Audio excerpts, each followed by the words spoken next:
Is there scientific evidence that drinking alcohol is harmful when you are young?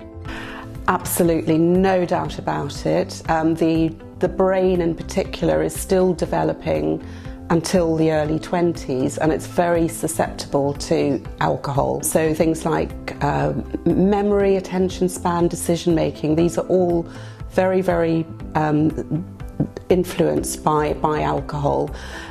Also during teenage years, during adolescence, there's a chemical surge of hormones which tends to lead children and teenagers to do things a bit more impulsively, take risks, and if you add alcohol into that, it can be quite a dangerous mixture. And also because a young person's body is smaller than an adult's generally, the blood alcohol concentration tends to get higher much more quickly, so there's a much higher risk of alcohol poisoning. But really it affects every single organ of the body. There is no organ which is not affected by alcohol, and in a young person those organs are still developing, so it is very, very harmful, and there are just no benefits at all.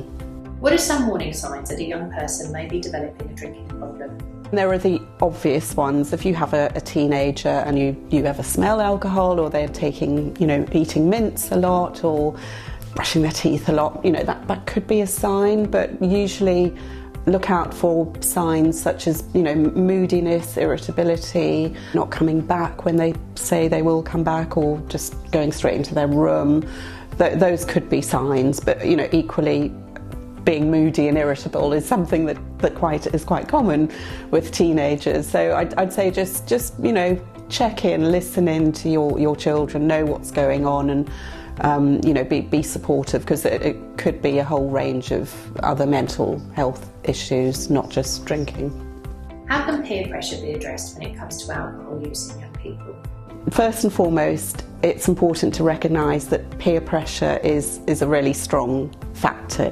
It's there, especially for teenagers, because children want to fit in with their peer group. They want to sort of, sometimes there's a bit of showing off and bravado as well. Parents can turn this around to their advantage, because things have changed from when we were children. It's now no longer the norm or majority behaviour to drink or get drunk. It's a minority behaviour.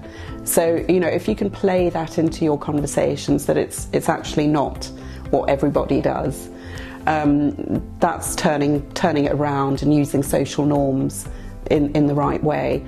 Have a look online, because there are some good tools that parents can use. But I think acknowledge it happens, it's there. Make sure that you can turn that around to your advantage. And it's not normal nowadays for everybody to drink, quite the opposite.